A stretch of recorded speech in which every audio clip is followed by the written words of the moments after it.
I'm a grandmaster, I've been coaching chess over the last 15 years, and here are the 10 simple and often overlooked ideas that allow you to get better at chess quickly. Common number 1 is counter pin aggressively. Quite often as you play the opening, at some point your opponent will try to pin your knight like this. And the almost automatic response of most players is to just put your bishop in between, trying to neutralize this pin. And it is usually the worst reaction that you can choose. Because, hey, yes, there is a pin, but your knight is already defended, and therefore there is no need to fix what's not broken. Instead, you can be more aggressive and utilize more active opportunities. So here White could play d5 instead and just start their own attack. Now let's say Black doubles down on this pin and they try to put more pressure. What do you do then? Well, I'll give you a couple ideas, in addition or instead of this passive move bishop to e2. So the idea one is you can just ignore it because again the knight is already guarded. So even if he takes it, no problem, it's just an exchange. You can just ignore it, and if he takes it, no problem, he's gonna waste a lot of time just to achieve this very minor positional advantage, and during that time you'll achieve something else. Alright, number 2 is you can counter attack on the queen side. He abandoned the queen side with his bishop, and therefore you can attack right there. So if you play bishop b5 or similarly queen to a4 check, guess what? Very often we'll push him to actually drop his bishop back to d7, and you'll solve the problem automatically.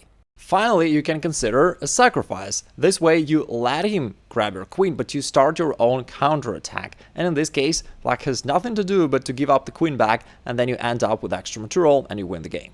Moving on to the second rule, let me show you real quick a game where a 2650 grandmaster lost the game in 10 moves in a rapid game. It was not even blitz. So he was playing black, and now after a couple moves, so far it looks like both sides play more or less meaningful moves, just develop pieces, etc. White plays f3, and after a couple trades, Black realized that now White wants to go knight b5, threatening this square. He played pawn a6 to seemingly control it, but all of a sudden White played knight b5 anyway, sacrificing the knight. So what is the catch? Well, the knight aims for this square, which would actually be a checkmate, but of course Black can just capture it. But hey, then White just trades off this knight so that he can't jump right there and close the diagonal, and after this bishop to b5 check, it is basically all over. The only way for Black to delay the game a little bit, notice that we've got the rook right here, would be to cover it with the knight, but then after rook takes d7, still there's this covered check threat, and Black is defenseless. There's rook takes b7 coming with a check, and then grabbing this rook, and if Black tries to move the rook away, then it's just a checkmate. And the takeaway from this game is castle early. Aim to castle within the first 10 moves to avoid such opening disasters. Moving on to the next rule, keep your pieces connected. Try to put them in such a way where they stand closer to each other, where they defend each other, and then this dramatically reduces the chances of you blundering them. Plus, they'll also work together towards a common goal, which will make your attack a lot more successful.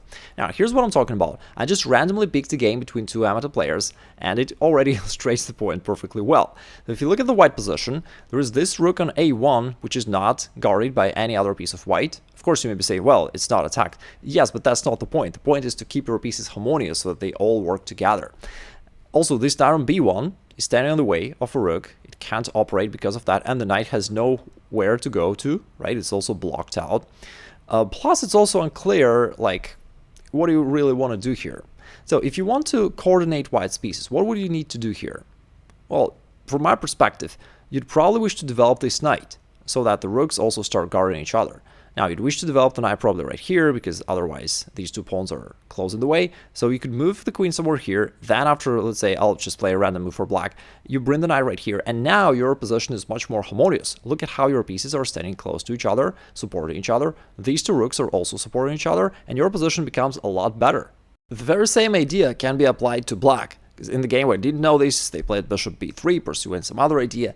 Now, what do you think about black? Well, they also have similar issues, right? This rook on a8 is also not connected because of the knight, and in general, I would say that pieces are a little bit lacking coordination. This knight is standing in the middle of nowhere, has no squares to go to, blocks out the rook, plus, in general, if you wish to attack on the king side, which seems to be the case because black moved the knight there, maybe preparing f5, or maybe knight to 4, or whatever, you've got the bishop looking there, the queen looking there, so you need to bring more pieces towards that area so that they work together and protect each other. Right, so for black, I'd say you need to bring this knight closer to the other guys. So maybe you can play f5, then bring the knight right here to f7. So I'll just, again, play some random move for white, knight f7. And then you can see that, again, all these pieces start standing closer to each other, supporting each other. and supporting this attack on the king side one way or the other. Now we've got the game between the pawn machine playing white against Hans Niemann playing black, and this brings us to the fourth rule. Once your opponent played his move, take a second to ask yourself what is his idea. Here black failed to do that, played a move which looks good, but unfortunately blunders made him won. The next rule is a rule of thumb. It's hard to exactly prove that, but it turns out to be true most of the time. Develop your kingside knight to f3 if you're playing white, or to f6 if you're playing black. Let me show you an example of that. In this game, it was the center game, and after a couple moves, black delivered this check, and now it's time for black to decide where to develop this knight. Now, you already know the rules, so you know that the correct one should be f6. But in the game, black was bothered by the fact that white could play e5 and attack the knight, so they decided to choose an easier path and just develop it to safe square e7. Now, at first it looks good, like, why not?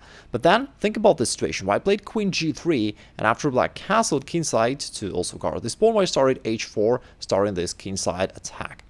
And here's the problem. There is no black piece that would control any of these squares on the king side in front of the king, which makes it very easy for white pieces to maneuver all around and to create various threats.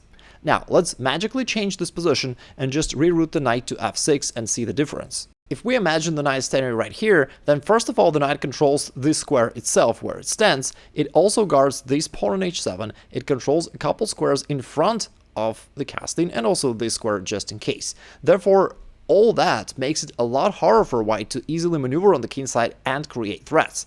Now back to the actual game. White played h4, black tried to cover up the king somehow, but h5 kicks away the knight, and knight e5, black tried to counterattack the white bishop on c4. They thought it would give them some time to regroup, but white came up with this counter-strike, bishop g5.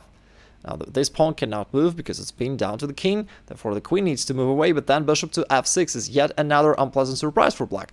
The pawn can't move because it's pinned, and queen takes g7 threat is real. Black played g6, but after the trade, white came up with one final blow, queen takes g6, and after h takes, which is forced, there is this rook to h8, beautiful checkmate. Black has just pushed his pawn forward, attacking the white queen. How would you play here if you were white?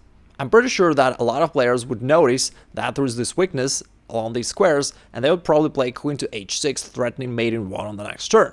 Now, the problem with this move is it is black to play now, and black has some time to do something to protect his position. For example, he can play f6 to block this diagonal. Now there is no queen to g7 threat anymore after the trade. Black is fully defended, and white didn't achieve anything. Which brings us to the rule number 6. Always consider forcing moves first. And the forcing moves are checks, captures, and attacking moves. These are the moves that force a particular reply of your opponent. When you play a forcing move, your opponent has no time to defend, to pet his dog, or to do whatever. They have to obey the move that you just played. In this case, that has nothing else to do but to capture it, but now you can keep attacking with yet another forcing move, and now once the king moves, that is a checkmate. Now it's time for a little challenge for you. It is black to play. White has just captured your pawn on d6. What is your move that you're going to play here? Please think about this, and if you can find the solution, write it down in the comments below. Rule number 7 is the one that I like a lot. It's very simple to follow and super instructive. Here, after a couple moves, white played c4, attacking the queen. What would you play here if you were black? Lots of players, if they're familiar with en passant at all, would capture this pawn on c3. Which brings us to the rule to take as a mistake. Now, usually, while making an exchange, people only consider that it is an equal exchange where trading a pawn for a pawn. However, they miss to notice that besides this trade, there is also one more noticeable change in the position. If you take on c3, white would recapture with the knight, thus developing his knight and attacking the queen. And that is something that happens very commonly in such situations. When you force an exchange yourself, you often help your opponent to advance his pieces and to improve his position, and that is why you need to avoid that. In this case, however, black was still optimistic. Despite the queen being attacked, they realized that they can grab this pawn in the middle of the board. They thought that they're winning material, but what came up with this juicy surprise, knight to d5, and all of a sudden white wins. The queen is attacked, and if black accepts the sacrifice or does anything else, there is this knight to c7.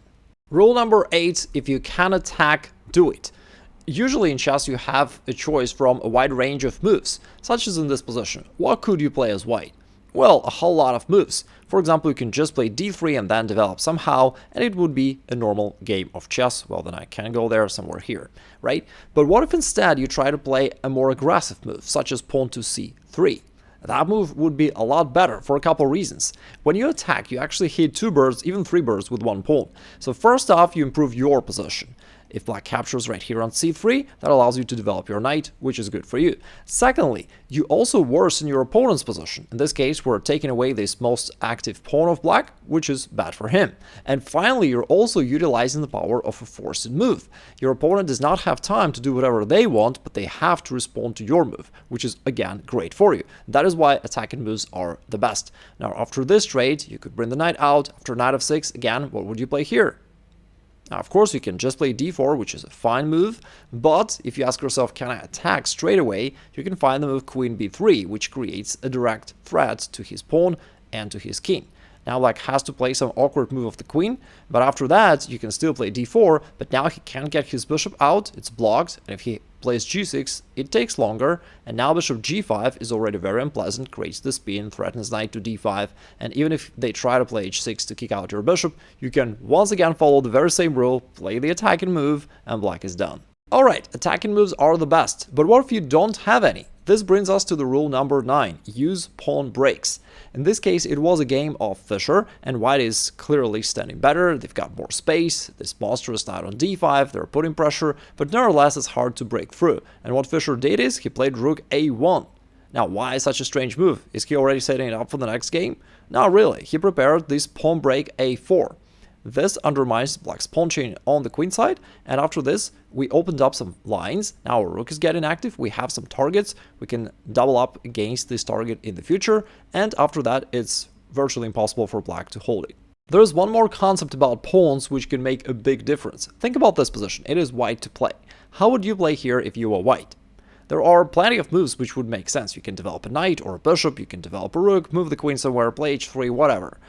But there is only one move which basically wins the game on the spot. It's the move pawn d6, which brings us to the rule number 10, blockade his pawns to hinder development.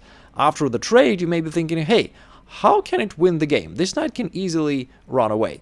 And that is true, but that's not the major problem of black. Because the main problem is, since this pawn on d7 is blocked, it can't move forward, therefore this bishop and the queen cannot be developed normally.